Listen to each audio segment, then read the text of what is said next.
যেমন বাংলাদেশে যে জেনজিরা রয়েছে, এই প্রজন্মের কথা যদি বলা যায়, আমি একটা জিনিস খুব চ্যালেঞ্জ করে বলতে পারবো।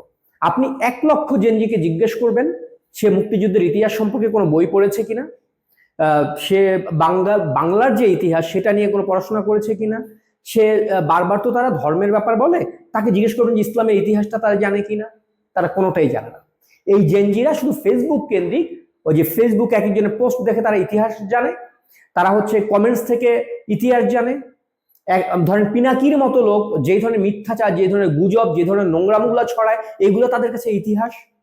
এই জেনজিরা এমন একটা অথর্ব মানে জেনারেশন, যারা ন্যূনতম লেখাপড়ার সঙ্গে তাদের কোনো সম্পর্ক নাই, শুধুমাত্র চাকরির বাজারে চাকরি করে খেতে হবে, ভালো একটা রেজাল্ট করতে হবে, শুধু এই দায় থেকে এরা হচ্ছে প্রাতিষ্ঠানিক বইগুলোকে জাস্ট গিলে, তারা শুধু গিলে এগুলাকে মুখস্থ করে, মুখস্থ বিদ্যা উগরে দিয়ে কোনোভাবে ভালো রেজাল্ট করা। এর বাইরে জেনজিদের পড়াশোনার ব্যাপারে ন্যূনতম কোনো আগ্রহ নেই।